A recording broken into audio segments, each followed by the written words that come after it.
Dobrý deň, priatelia. Dnes pokračujeme ďalším typom väzby a to je kovová väzba. Ako hovorí jej názov, je typická pre kovy. To znamená, že vytvára sa v tých prvkoch, ktoré obsahujú atómy s nízkou elektronegativitou, čiže kovy. No a čím je charakterizovaná? Možno charakterizovať pomocou 4 bodov.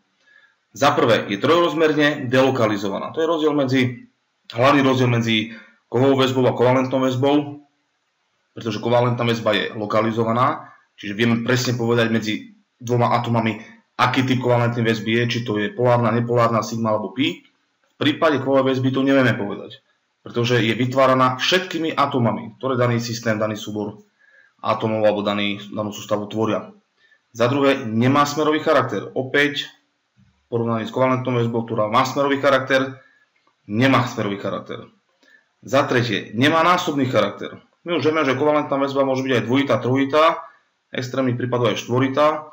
Pri kovovej väzbe je len jedna väzba.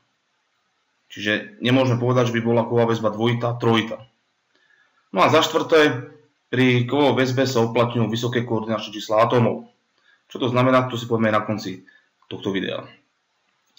Na kov, ktorý je tvorený kovovou väzbou, alebo v ktorom sú jednotlivé atómy pospájane kovovou väzbou, sa môžeme pozerať ako na nejakú sústavu kationov, tzv. Atómových zvyškov, pomedzi ktoré sa nachádzajú voľne pohyblivé elektróny. No a to je dôsledok, alebo toto je príčinou, prečo sú kovy také výborné vodiče elektrického prúdu a takisto aj tepla.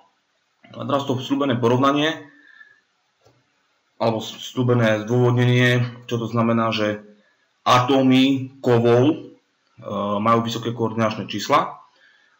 Môžeme si porovnať teraz klasický príklad ionovej zlúčeniny, ako je chlorid sodný. Tak vidíme, že v chloride sodnom sú jednotlivé častice, čiže katióny sodíka a anióny chlóru relatívne vo veľkej vzdialenosti. My už vieme, že medzi katiónmi a aniónmi pôsobí ionová väzba. No a práve táto ionová väzba do istej miery je aj zodpovedná za to, že dané častice sú umiestnené v takej relatívnej vzdialenosti.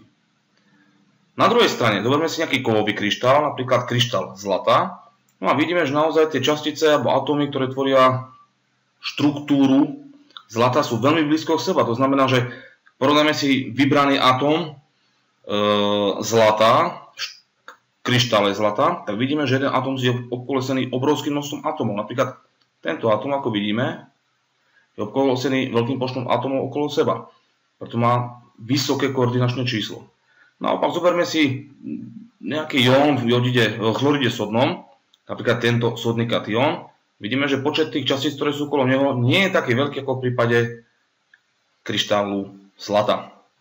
No a takéto veľmi husté usporiadanie atómov kovových kryštálov spôsobuje typické vlastnosti kovových látok. A to je vysoká pevnosť, kujnosť, ťažnosť, no a ako sme si vysvetľovali, v prípade tých voľných elektrónov aj vysoká elektrická a teplná vodivosť. Samozrejme, problematika kovovej väzby je oveľa obšírnejšia, len teraz na to nie je čas ani priestor, o tom niekedy inokedy. To je na ne všetko, priatelia, budúci týždeň sa posunieme ďalej a začneme štvrtý typ kvázi chemickej väzby, a to sú slabé medzimolekulové interakcie. Ďakujem pekne za pozornosť a dovidenia.